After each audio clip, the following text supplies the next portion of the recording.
Ladies and gentlemen, we are back with another album review. Here reviewing Yeezus, Kanye West's 2013 studio release album. Quite a conceptual album, I must say. It's a little bit of a spoiler for the upcoming sections, but I recently watched a video of Dissect's podcast on how this album was made through certain samples.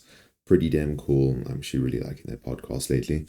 But let's just dive right in, shall we? So we have Intention.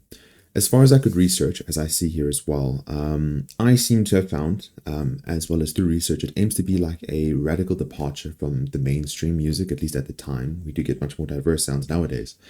But at the time, a radical departure from mainstream music through what it seems to be minimalism, right? As you can tell by the cover art and also the way the songs are organized.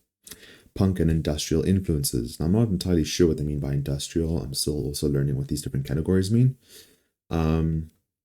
And a critique of social and racial issues. Yes, he did seem to cover quite a lot of those in quite a few of the songs. Being new slaves, being black skinhead. That's just like the top that come to mind. Yeah, seeming to deliberately provoke and stand against corporate America. Okay, it seems to have and corporate constraints in general, right? As well as possessing this desire for public approval. It seems immediately attacked this album with aggression as well. It just seemed to be this FU piece, this I'm here, what are you going to do about it?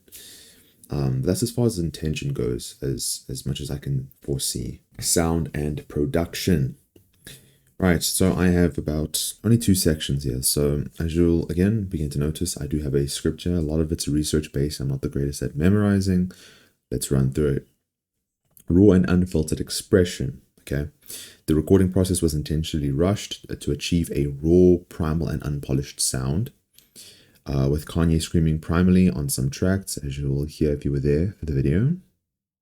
I hope you were there for the video. With clumsy lyricism and willful acts of self-sabotage to challenge the listener's expectations and create something raw and angry.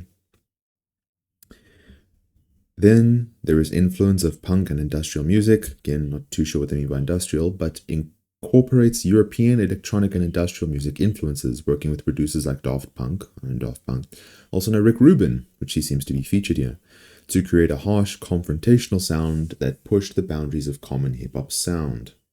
Bars. Like I said, he immediately started off with aggression. If you hear the very first track, you'll just be like, what am I listening to right now? In terms of what kind of instruments, in terms of like the actual elements incorporated to create that kind of sound, I myself am not too familiar, which I do tend to find to be the most frustrating aspect.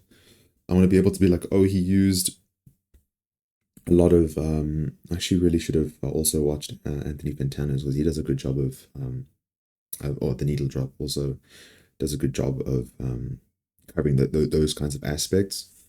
But very bass heavy, if you will, very what is that, like electronic sound? Oh, I'm struggling here. Okay, I might need your guys' help down in the comments to educate me a bit more in case anyone else knows further. Because once I cover this, I'm already on to the next project. So if you guys have anything further to add about the Sound and Production, let me know down below. Project concept, aesthetic, and theme. So we have minimalism and architecture, right? So Kanye seemed to be heavily inspired by this minimalistic based design, particularly by the work of this French artist known as, and I hope I get this right, Le Corbusier. And my French guy, but he was this famous artist, I think back in 1870, if I have that right. You can just simply Google his name and you'll see like his artworks there on Google, there on the pages. Pretty interesting stuff. It's like semi-demented, but also simplistic, which I kind of like. I don't know how through researcher they pulled it from him. I don't know if he said in an interview specifically. But again, I really need to work more on trying to find these different points in research. But it seems Kanye wanted to almost strip down this album in every aspect. Being, you could say, a stark contrast to his previous work being My Beautiful Dark Twisted Fantasy, where it was just filled with character in every single aspect. If you will, the colors, the songs, the theme, it all played into each other like this big fairy tale. And then this being a complete switch up right afterwards. The simple album artwork was intended to focus solely on the music and represented the death of a CD. That's interesting. Okay. Well, it's possessing lots of social and anti-authoritarianism, if I said that correctly. Commentary, especially within tracks like, again, New Slaves, Black Skinhead, which seems to be targeted towards corporate America. That's as much as project concept. I think just in terms of aesthetic and theme, white, red, stark, clear, minimal, simple, and sterile. Like I like to again come up with these words just to help like conceptualize, this thing. But I really liked it personally in terms of the project concept, aesthetic, and theme. I really, really did like it. Do like it. Story. Now, it seems to have a personal narrative, being that the album has been interpreted as a narrative arc for Kanye elevating himself to become this godlike character that he calls Yeezus, followed by this like subsequent fall and return to humanity by the end, being bound to. It's like this continuous, and you also get this from the Dissect video. Hopefully I put a picture up. You see like through the progression of him being in this club and being with these women, and the heartbreak that comes with that, and falling into addiction and habits and so on and so forth.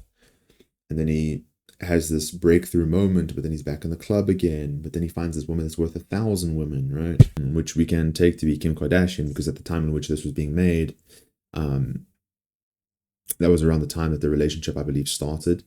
And there was also like this should I, well, yeah, it's a review video, right? And we get into the nitty-gritty details. So yeah, he seemed to have these issues following alongside the fact that whatever girl we would date, it's like, would it be for my fame and my money, or would it be alternative purposes? Would they want me to be less famous? These kinds of things. But with him and Kim Kardashian, she already had the fame, she already had the wealth, she already had the money, so on and so forth. So it was like, very different for him.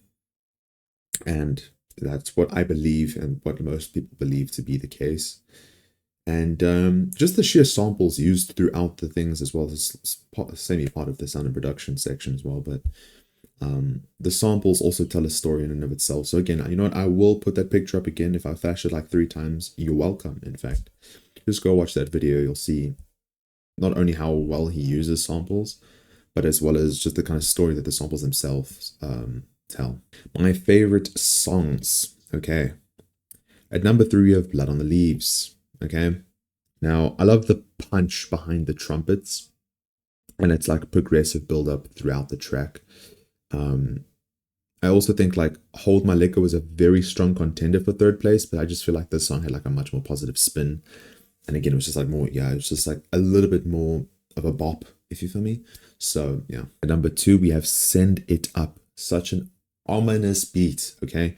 I mean, what did I write here? Yeah, a villainous bass and an eerie siren background that gives a disruptive feel. That's all I need to say. Go listen to the track yourself, man. Insane song. Insane song.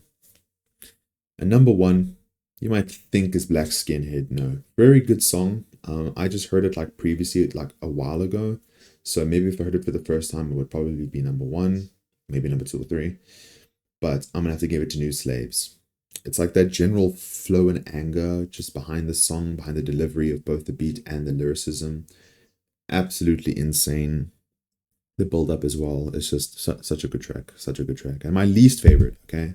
My least favorite, and this might come to a shock as to many people, is Bound 2.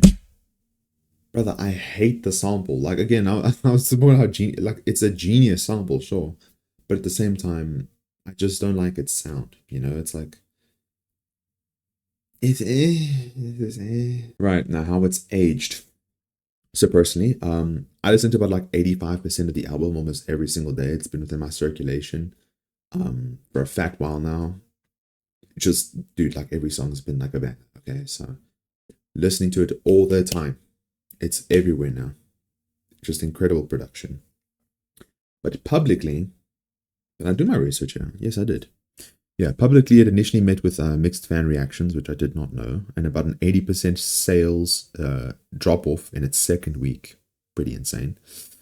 Having been such a contrast to his prior work, like I said, My Beautiful Dark Twisted Fantasy came as a shock to first-time listeners, further hurting its initial reception. Though it did debut at #1 in the Billboard 200, eventually pioneering and becoming recognized for sound over lyrics, influencing upcoming artists. You see, I was supposed to say that. Like I said, okay, let's just cut that part. Though it did debut at #1 on the Billboard 200, and eventually ended up pioneering, okay, and becoming recognized for sound over lyrics, influencing upcoming artists like Travis Scott and Young Thug. I think it's now reached a point where, yeah, it's reached a point of praise and titles of being well-aged. Major publications such as Rolling Stone have included it in their lists for the best albums of the 2010s and the 500 greatest albums of all time, solidifying it as an important work. So aged pretty well, as it seems. Which I could say the same thing about Vultures, oh my word. But yeah, it's just so odd to see the fact this guy used to make so many bangers, you know, so many good albums. To Vultures and Bully, bro. What a disgrace, dude. Like, it's just such a good catalog for this nonsense. Oh, but alright, the most important section, the overall score. Can you guess? I want you to take your guesses real quick. Oh, wait. Go write them down. You done? Okay. My rating for this album, Yeezus 2013, are you ready, is... Drum roll, please. Why don't you drum roll it? A 10 out of 10. I know you're like, what?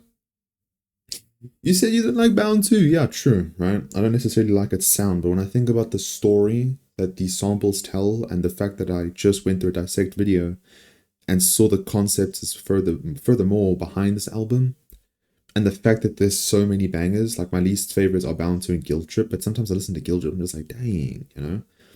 Bound 2 is like, but even if it, like, Bound 2 doesn't hit too hard, I think it's just, it fits the album so well that I can't, like, yeah, I have to give it a 10 out of 10, man. I have to. It's simple, it's short, but it's conceptual, it's a banger, it's like all I needed, really. It is all I needed. Unique story, intentional delivery, enjoyable. That is all I need. I give it a 10 out of 10. Well done, the old Kanye. But let me know what you guys think down in the comments, please. Let's engage, talk about this album a bit more before I move on with my life too much. Okay?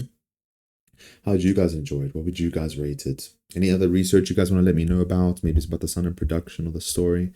Feel free, again, to let me know. If you think I did a good job covering this, there is an icon. Like something like this that can let me know, okay? If not, it's fine. All right. Without further ado, I'll see y'all in the next one. It's been your boy. Adios.